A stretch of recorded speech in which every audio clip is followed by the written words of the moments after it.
Donald Trump's recent comments about Greenland are not just another headline designed to provoke reaction. They reflect a deeper and more troubling question about how power is viewed in contemporary American politics. When a former U.S. president suggests that the United States could acquire Greenland, whether they like it or not, the concern is not the island itself, but the philosophy behind the statement.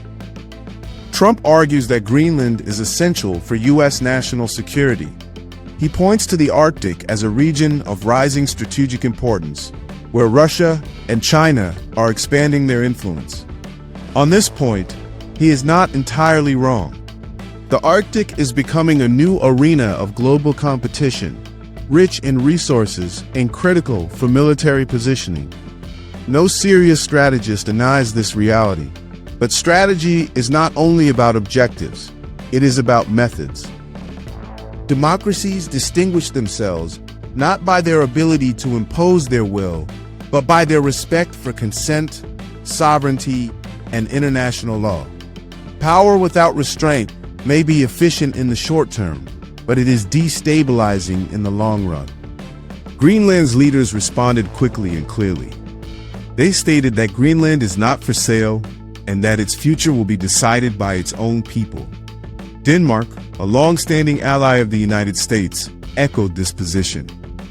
These reactions should not be seen as hostility, but as reminders of a rules-based international order, one that America itself helped build and defend.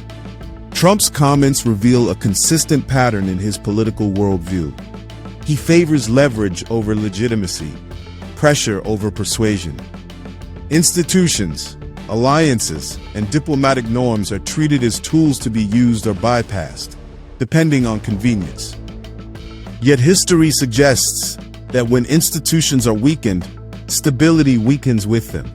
Alliances are not business contracts that can be renegotiated at will. They are relationships built on trust and predictability. NATO, for example, functions because its members believe that the United States values consultation over coercion.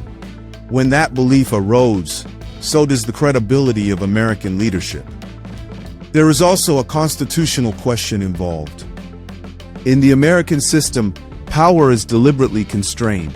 The United States has historically been most effective when it leads through persuasion rather than intimidation. Its influence has rested on the belief that American power is guided by principles, not merely interests. When that belief fades, resistance grows, not only from rivals, but from allies. Trump's remarks on Greenland are therefore less about territory and more about temperament. They force a broader debate about what kind of leadership America wants to project. Is leadership defined by dominance or by responsibility? By force or by legitimacy? History offers a clear lesson. Nations that rely solely on power often discover that power alone is not enough.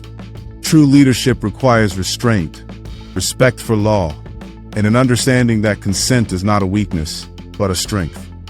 In the end, Greenland is a symbol, not of expansion, but of a choice between an order governed by rules and one shaped by raw assertion.